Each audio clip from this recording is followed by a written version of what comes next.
তিনি বিবি সারাকে সাথে নিয়ে এবং সাথে আরেকজন ছিল তার ভাতিজা লূত আলাইহিস সালাম, তিনিও তখনও নবুয়তি পান নাই। লূত নবীকে সাথে নিয়ে ভাতিজাকে এবং নিজের স্ত্রী বিবি সারাকে সাথে নিয়ে তিনি চলে গেলেন ফিলিস্তিনে। ফিলিস্তিন থেকে একটু দূরে সিরিয়ার কেনান নামক জায়গায় তিনি অবস্থান করা শুরু করলেন।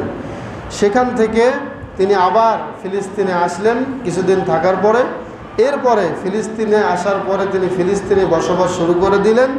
ইতিমধ্যেই তার ভাতিজা লূত আলাইহিস সালাতু ওয়াস সালামকে আল্লাহ রাব্বুল আলামিন নবুয়ত দিয়ে জর্ডানের সাদুম নামক এলাকায় তিনি তার দায়িত্ব দিয়ে তাকে সেখানে পাঠিয়ে দিলেন।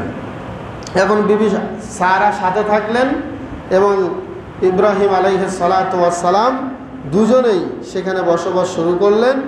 এক পর্যায়ে বিবি সারাকে নিয়ে তিনি যখন এই ফিলিস্তিনে বসবাস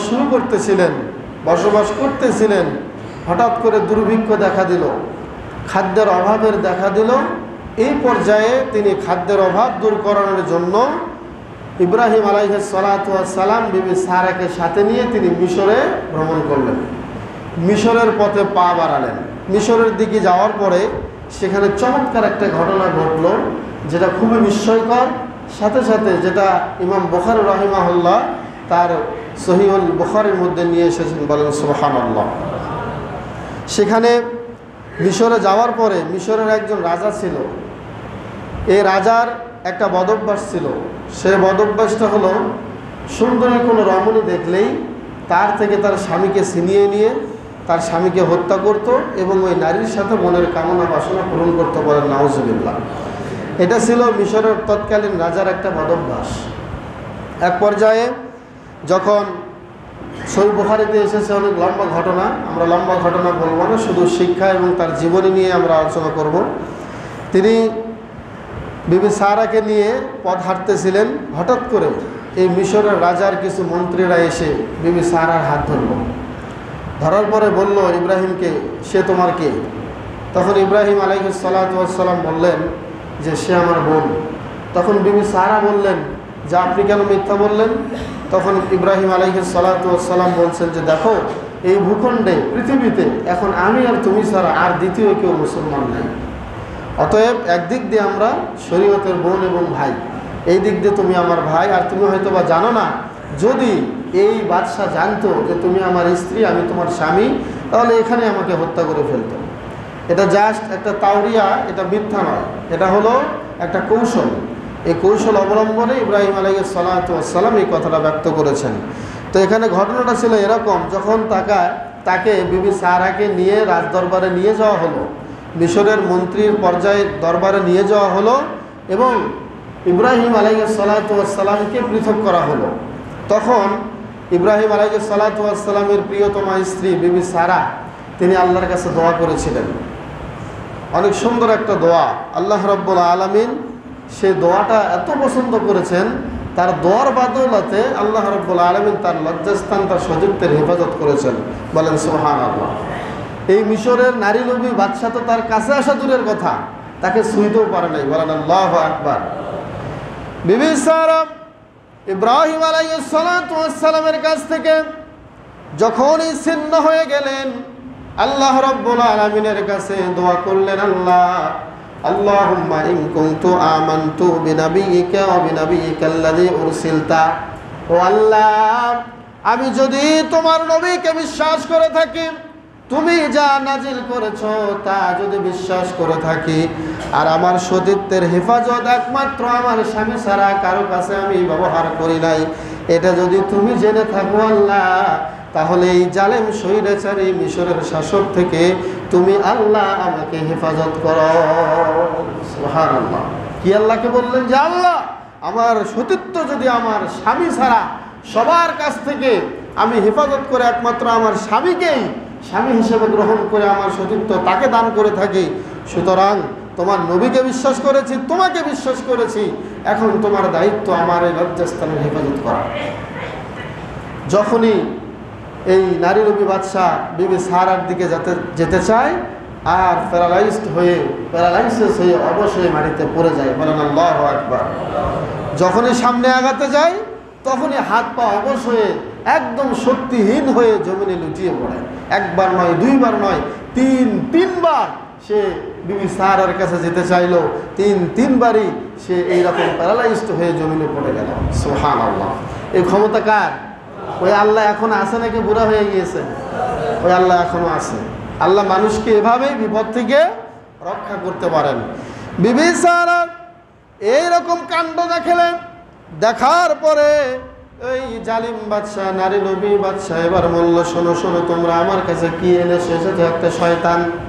বলেন নাউজুবিল্লাহ, এটা তো একটা শয়তান, আমাকে ধ্বংস করে ফেলবে, দূর করো তাড়াতাড়ি, আমার থেকে একে নিয়ে যাও। আল্লাহ কিভাবে বাঁচালেন? সঙ্গে সঙ্গে, শুধু তাই নয়, বিবি সারাকে তো ছেড়ে দিলেন এবং তার কাছে একটা দাসী ছিল, সেটা হচ্ছে হাজার, যেটাকে আমরা বিবি হাজারা বলেছি।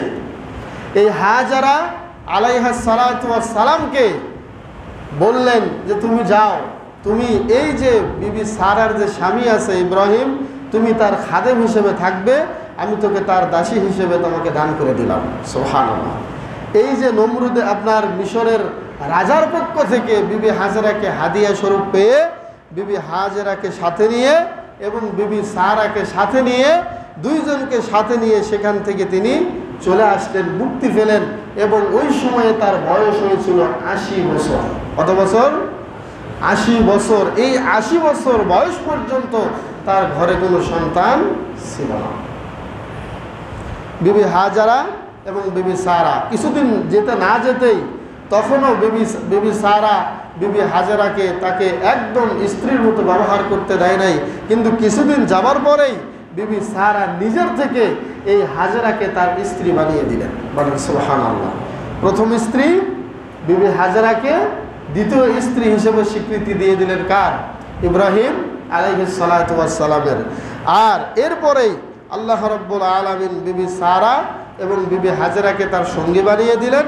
এমত অবস্থায় ইব্রাহিম আলাইহিস সালাতু ওয়াস সালাম যখন বিবি হাজারা এবং বিবি সারা দুইজনকে সাথে নিলেন, নেওয়ার পরেই তিনি ফিলিস্তিনে যখন আবার চলে আসলেন, কিছুদিন যেতে না যেতেই বিবি হাজারার কোলে ফুটফুটে একটা সন্তানের জন্ম হলো। ওই সন্তানটির নাম হচ্ছে ইসমাঈল আলাইহিস সালাতু ওয়াস সালাম। বলেন সুবহানাল্লাহ।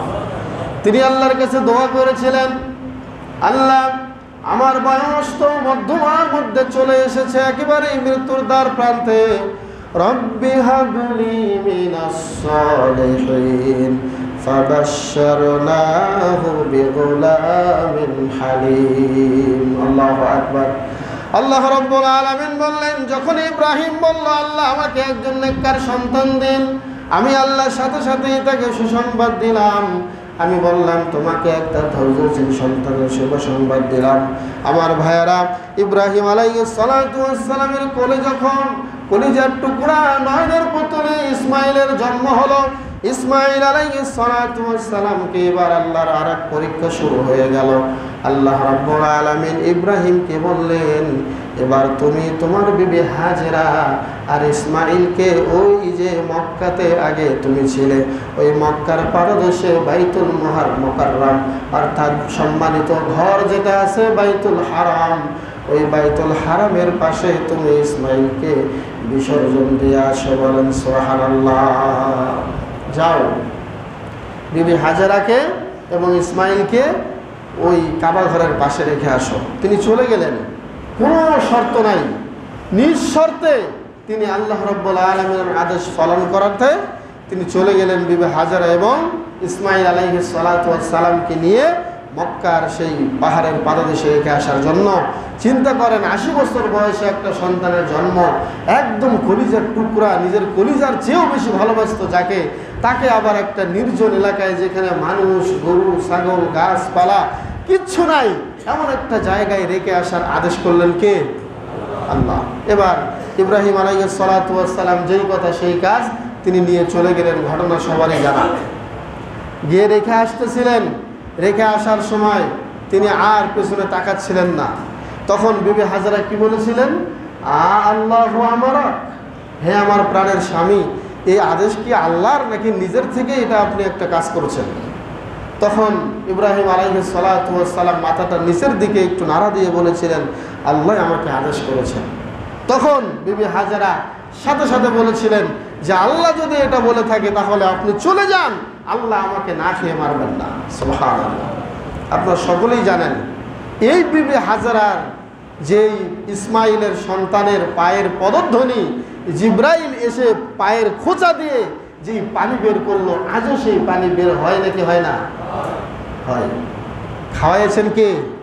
তুমি আমার খালিকে রাজকে হর বিপদে তুমি ঠাই, তাই তো আমার ভাবনা কিছুই নাই আল্লাহ, তাই তো আমার ভাবনা কিছুই নাই। ইব্রাহিম আলাইহিস সালাতু ওয়াস সালাম সন্তানকে এবং স্ত্রীকে রেখে তিনি আসছেন, ফিলিস্তিনের পথে পা বাড়লেন। হঠাৎ করে একটু দূরে যখন চলে আসলেন, নিজের মনটা তো আর মানছে না, নিজের মনের সাথে যুদ্ধ করে তিনি ফিলিস্তিনের পথে পা বাড়লেন। একটু দূরে এসে যখন আর স্ত্রী সন্তানকে দেখা যায় না, তখনই আল্লাহর কাছে দুহাত তুলে একটা দোয়া করলেন ইব্রাহিম আলাইহিস সালাতু ওয়াস সালাম। ওই দোয়াটা আল্লাহর এত পছন্দনীয় হলো যে দোয়াটা আল্লাহ কোরআনের আয়াত আকারে কোরআনে দিয়ে দিয়েছেন। বলি সুবহানাল্লাহ। তিনি আল্লাহর কাছে কি দোয়া করলেন? তিনি বললেন, রব্বানা ইন্নী আসকানতু মিন যুররিয়্যাতি বিওয়াদিন গায়রি জি যারইন ইনদাকা বাইতিকাল মুহাররাম।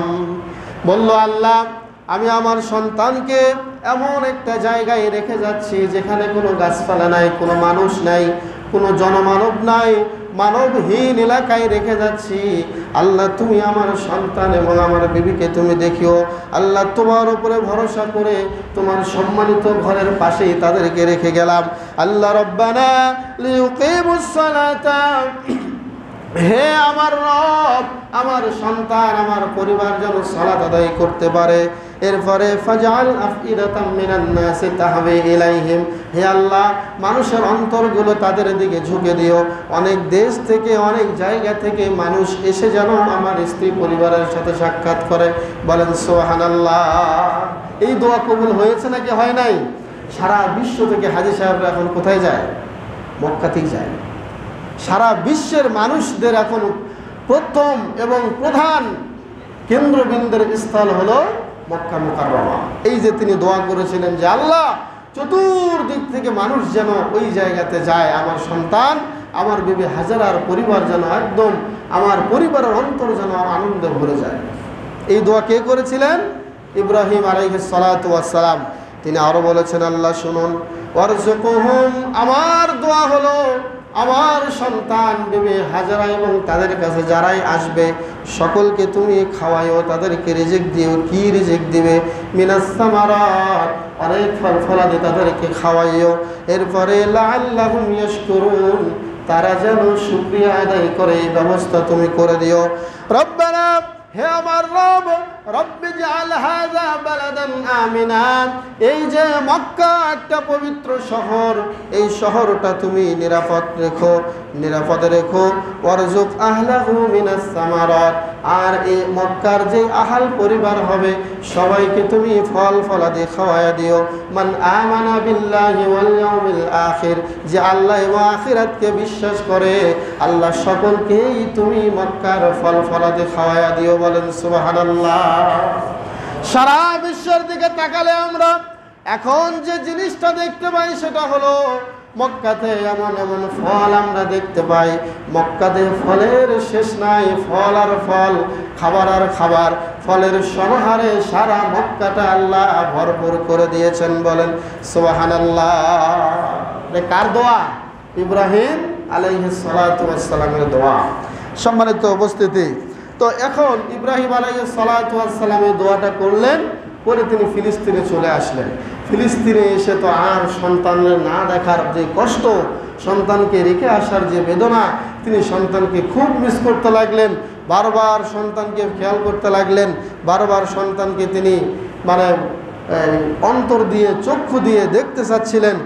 এমত অবস্থায় তার বয়স যখন ৮৬ বছর হয়ে গেল, ৮৬ বছর বয়সে তিনি যে সন্তানটা পেয়েছিলেন, এই সন্তানকে এত দূরে রেখে আসা, এই জন্য তিনি এখান থেকেও, এই ফিলিস্তিন থেকে বর্তমান হিসাব করলে দেখা যায় ফিলিস্তিন থেকে মক্কার দূরত্ব হলো ১২০০ কিলোমিটার।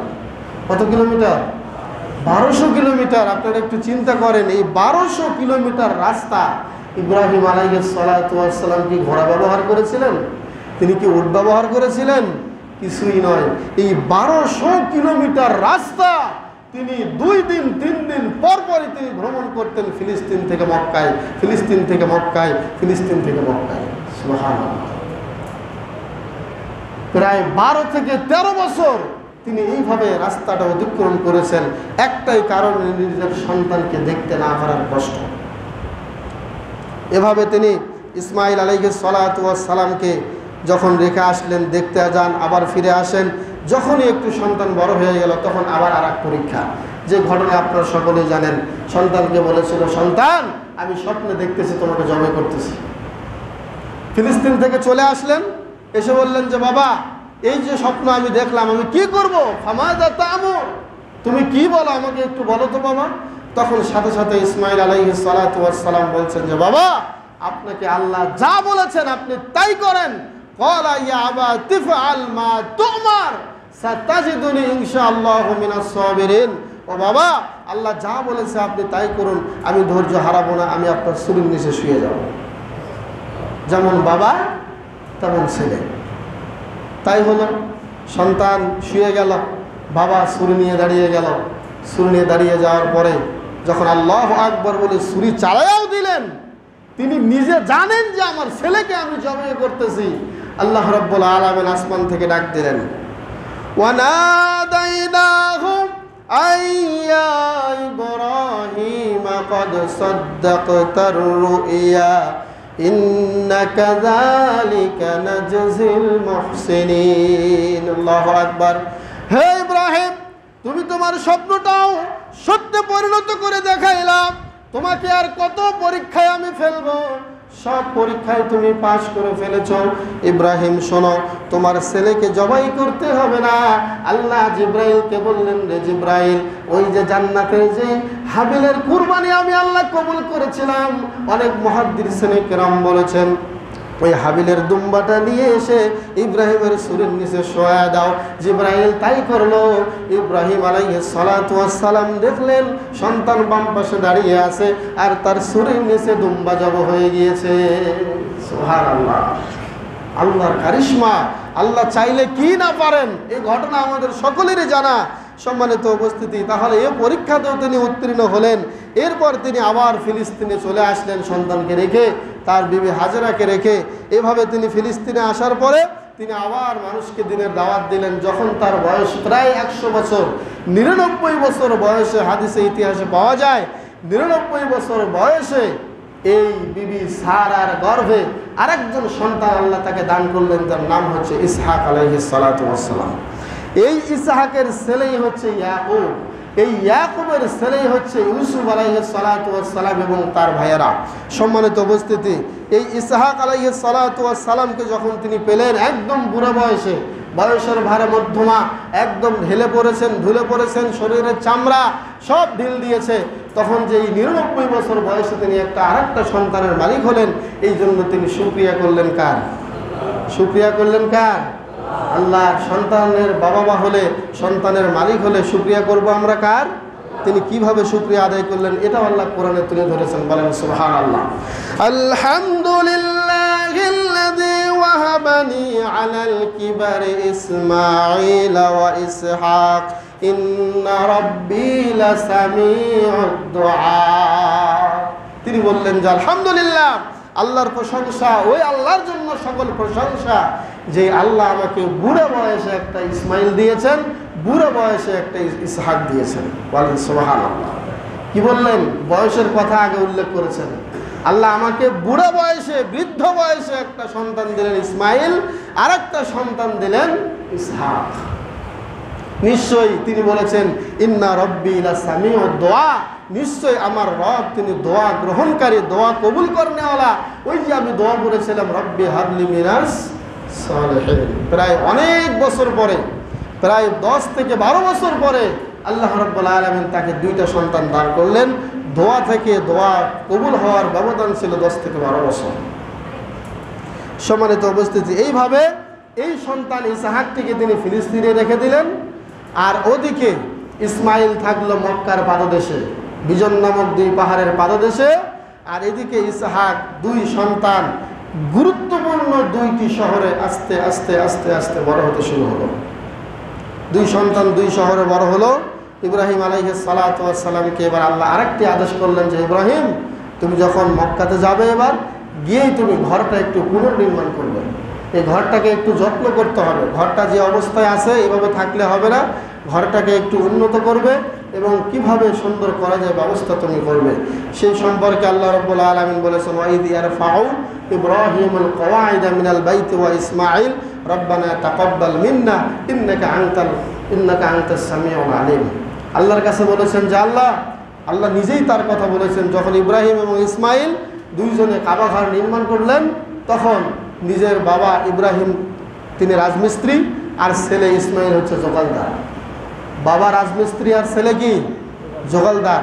নিজে পাথর গাচ্ছেন আর সন্তানকে দিয়ে পাথর আনাচ্ছেন।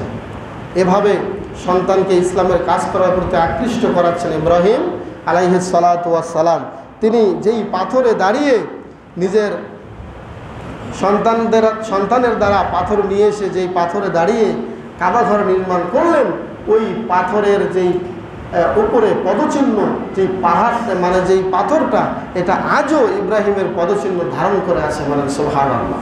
এবং ওখানেই কি করতে হয়, 2 রাকাত সালাত আদায় করতে হয়। আল্লাহ পাক বলেছেন, ওয়াত্তাখিযু মিন মাকামি ইব্রাহিমা মুসাল্লা। হে হাজিরা, যখনই তোমরা মক্কাতে হজ করতে যাবে, ইব্রাহিম যেখানে দাঁড়িয়ে কাবা ঘর নির্মাণ করত, ওখানে দাঁড়িয়ে তোমরা 2 রাকাত সালাত আদায় করো। কে বলেছেন এটা? আল্লাহ বলেছেন। ইব্রাহিম আলাইহিস সালাতু ওয়াস সালাম তিনি কাবা ঘর নির্মাণ করলেন। কাবা ঘর নির্মাণ করা শেষ, এরপরে আল্লাহ রাব্বুল আলামিন তার কাছে একটা গুরুত্বপূর্ণ মেসেজ দিলেন। গুরুত্বপূর্ণ মেসেজটা কি? সেই মেসেজটা তিনি তার মুখ দিয়ে বের করলেন যে তুমি একটা দোয়া পড়ো, তোমার দোয়ার ওসিলায় এই মক্কাতে এমন একজন বালক আসবে, যেই বালক আসার কারণে গোটা পৃথিবী আলোকিত হয়ে যাবে। ওই বালকটির নাম হচ্ছে মুহাম্মাদুর রাসূলুল্লাহ সাল্লাল্লাহু আলাইহি ওয়াসাল্লাম। তিনি দোয়া করলেন, রব্বানা ওয়াবাস ফীহিম রাসূলাম মিনহুম ইয়াতলু আলাইহিম আয়াতিক ওয়া ইউআল্লিমুহুমুল কিতাবা ওয়াল হিকমা ওয়া ইন কানু মিন ক্বাবলু লাফি দালালিম মুবিন। হে আল্লাহ, তুমি এই কওমের মধ্যে, এই মক্কাতে এমন একটা তোমার প্রেরিত দূত পাঠায়া দাও যে তোমার আয়াত পাঠ করবে এবং মানুষকে দ্বীনের কথা রাখবে। এজন্য মাঝে মাঝে আমাদের নবী তিনি মাঝে মাঝে বলতেন যে আনা দাওয়াত ইব্রাহিম আবি ইব্রাহিম, আমি আমার বাবা ইব্রাহিমের দোয়ার ফসল, বলেন সুবহানাল্লাহ। তিনি নিজেও এই কথা বলতেন। সুতরাং তিনি এই যে আমাদের নবী আসার জন্য দোয়া করেছিলেন, কে বলেন তো? ইব্রাহিম আলাইহিস সালাতু ওয়াস সালাম। তার দোয়ার বাদৌলাতে আমরা শেষ নবী পেয়েছি, বলেন সুবহানাল্লাহ। রাসূল সাল্লাল্লাহু আলাইহি ওয়াসাল্লাম এই জন্যই বলতেন যে আমি আমার বাবা ইব্রাহিমের দোয়ার ফসল। এইভাবে ইব্রাহিম আলাইহিস সালাতু ওয়াস সালাম দোয়া শেষ করে তিনি মক্কা থেকে জীবনের শেষ দিকে তিনি আল্লাহ রাব্বুল আলামিনের অর্ডারে তিনি মক্কা ছাড়ার আগে আরও একটা বড় ঘোষণা দিলেন। এরা একদম জীবনের শেষ মুহূর্তের কিছুদিন আগে যে হে বিশ্ববাসী, তোমরা সবাই মক্কাতে হজ করতে আসবে। আল্লাহ রাব্বুল আলামিন বললেন যে তুমি এই এলানটা দাও, হজ করতে বলো। তখন ইব্রাহিম আলাইহিস সালাতু ওয়াস সালাম বলেছিলেন যে আল্লাহ, এখন তো আমি কার সামনে বলবো? বেশি লোক আমার সামনে নাই, কেউ তো আমার সামনে নেই, কাকে আমি হজ করতে বলবো? আল্লাহ রাব্বুল আলামিন বললেন, ওয়াআদ্দিন ফিন নাসি বিল হজ, তুমি মানুষের মাঝে হজ্জের কথাটা শুধু বলে যাও, তুমি বলে যাও সারা বিশ্বের মানুষের কানে কানে হজ্জের কথা পৌঁছানোর দায়িত্ব আমি আল্লাহ। সুবহানাল্লাহ। তাই হয়েছে। আল্লাহ পাক বলেছেন, ইয়াতিকা বিকুল্লি দামিরিন ওয়া ইয়াতিনা মিন কুল্লি ফাজ্জিন আমিক, তুমি শুধু বলো সারা বিশ্বের প্রত্যেকটা অলিগলি থেকে মক্কাতে হজ করতে আসবে, বলেন সুবহানাল্লাহ। এই দায়িত্ব আল্লাহ নিয়েছেন। এরপর তিনি সরাসরি সাফা এবং মারোয়া, অনেকে অনেকভাবেই বলে থাকেন, কেউ কেউ বলে জাবালে আবু কুবাইসে তিনি উঠলেন, উঠে বিশাল লম্বা করে অনেক আওয়াজটা বুলন্দ করে উচ্চ করে তিনি আওয়াজ করলেন। এই হজ্জের আদেশ তিনি এলান তিনি জারি করলেন। তিনি হজ্জের এলান দেওয়ার পরে তিনি এবার কাবা ঘর নির্মাণ করে হজ্জের ঘোষণা দিয়ে এই হজ এবং কাবা ঘরের কাজ শেষ করে তিনি এবার আসলেন আবার ফিলিস্তিনে আসার পরে তিনি আবার একবার চিন্তা করলেন যে আমি আমার সন্তানকে যে রেখে এসেছি মক্কাতে, আমি একটু দেখতে চাই তার পরিবারের কি অবস্থা। আপনারা সকলেই জানেন ইসমাইল আলাইহিস সালাতু ওয়াস সালাম তার প্রথম পরিবারকে তালাক দিয়েছিলেন। ঘটনা আপনাদের জানা আছে না?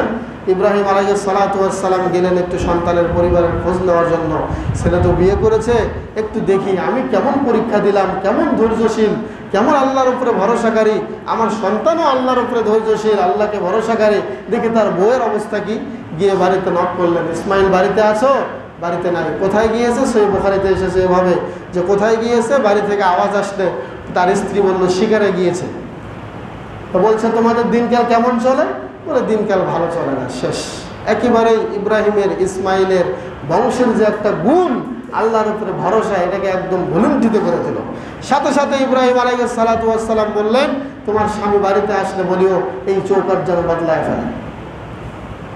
ইসমাইল আলাইহিস সালাতু ওয়াস সালাম বাড়িতে আসলেন, এসে বললেন কে এসেছিল বাড়িতে? বিবি বলল একটা বুড়া লোক এসেছিল, চিনি নাই, জানি নাই, কে জানি, আমি চিনিও নাই। বলছে কি বলেছে বুড়া লোকটা? বলছে আমাদের দিনকাল কেমন চলে। ইসমাইল বলছেন তুমি জবাবে কি বলেছ? বলছে আমি জবাবে বলছিলাম আমাদের দিনকাল ভালো চলে না, অনেক কষ্টে আছি। ইসমাইল আলাইহিস সালাতু ওয়াস সালাম বললেন তারপরে তিনি কি বলে গিয়েছেন? ইসমাইল আলাইহিস সালাতু ওয়াস সালামের স্ত্রী বলছে তিনি বলেছেন ঘরের চৌকাঠটা বদলায় ফেলতে। সাথে সাথে ইব্রাহিম ইসমাইল আলাইহিস সালাতু ওয়াস সালাম মাথাটা একটু দুই দিকে নাড়া দিলেন আর বললেন তোমার আর আমার সাথে সংসার করা হবে না। ইলহিকি বিআহলিক, ও আমার প্রিয়তমা স্ত্রী তুমি তোমার বাড়িতে চলে যাও, তোমাকে তালাক দিয়ে দিলাম, আমাদের পরিবারের সংসার করার মতো যোগ্যতা তোমার নাই। এরকম দায়িত্বশীল মুরব্বীর দরকার, এরকম আনুগত্যশীল সন্তানের দরকার। বাবার একটা কথাই যিনি বিবিকে তালাক দিতে পারেন, এমন একটা সন্তানের আজকে প্রতিটা পরিবারে দরকার। তার মানে আমি এটা বলছি না যে বাবা বললো আর সাথে সাথে তালাক দিয়ে দেবেন, বিষয়টা এরকম নয়। আপনি বাবা, আপনাকেও হতে হবে ইব্রাহিমের মতো, আপনি সন্তান, আপনাকেও হতে হবে ইসমাইলের মতো। বলেন ঠিক না বাঠি? ইব্রাহিম আলাইহিস সালাতু ওয়াস সালামের এই কথাটা তিনি ফলো করেছেন কিনা এইটা দেখার জন্য আবার তিনি কিছুদিন পরে আবার সেই ফিলিস্তিন থেকে মক্কায় চলে আসলেন। এসে আবার দেখতে চাইলেন সন্তান আমার কথা ফলো করেছে কিনা, এবার একটু ফলো করে আসি। আবার দরজায় গিয়ে নক করলেন, ইসমাইল বাড়িতে আসো? বলে না বাড়িতে নাই। কোথায় গিয়েছে? শিকারে গিয়েছে। কোথায় গিয়েছে? শিকারে গিয়েছে। তোমার দিনকাল কেমন চলে? ভেতর থেকে আওয়াজ আসলো আলহামদুলিল্লাহ আলা কুল্লি হাল, সর্ব অবস্থায় আল্লাহর প্রশংসা। ইমাম গাজ্জালী রাহমাতুল্লাহি আলাইহির মাথার উপরে নামাজের ভিতরে ছাই দেওয়া হয়েছিল, তিনি সালাম ফিরে বললেন আলহামদুলিল্লাহ আলা কুল্লি হাল। মুসল্লিরা নামাজের পরে জিজ্ঞেস করলেন হে ইমাম গাজ্জালী আপনি ইন্না লিল্লাহ বলবেন, আলহামদুলিল্লাহ কেন বললেন? আপনার মাথায় ছাই দিয়েছে, ইন্না লিল্লাহ বলা দরকার, কি বলেন ঠিক কিনা? কিন্তু আপনি আলহামদুলিল্লাহ কেন বললেন? ইমাম গাজ্জালী বলেছিলেন ছাইয়ের মধ্যে আগুন নাই, এই জন্য আলহামদুলিল্লাহ। ছাইয়ের মধ্যে কি নাই? আগুন নাই। আগুন থাকলে আমিও পুড়ে যেতাম, মাথাও পুরো ছাই হয়ে যেত। এই জন্য ইসমাইল আলাইহিস সালাতু ওয়াস সালামের দ্বিতীয় স্ত্রী বলল সর্বাবস্থায় আল্লাহর প্রশংসা, যেভাবেই থাকি না কেন আল্লাহর প্রশংসা।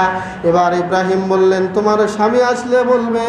ইব্রাহিম বলে গিয়েছে এই দরজার চৌকাঠটা অনেক মজবুত, এই চৌকাঠ আর বদলানোর দরকার নাই।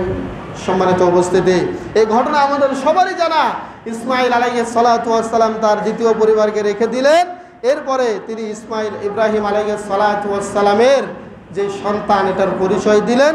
এক পর্যায়ে একদিন তিনি আল্লাহকে বললেন যে আল্লাহ আমার শেষ একটা দাবি, এখন তিনি মারা যাবেন, তার আগে মারা যাওয়ার কিছুদিন আগে হাদিস মানে তাফসিরের মধ্যে পাওয়া যায় যে সর্বোচ্চ হলে 2 থেকে 2.5 মাস এর আগে একটা দাবি করেছিলেন আল্লাহর কাছে যে আল্লাহ আরিনি কাইফা তুহইল মাউতা, আল্লাহ তুমি কিভাবে মরাকে জিন্দা করো আমাকে একটু দেখাও।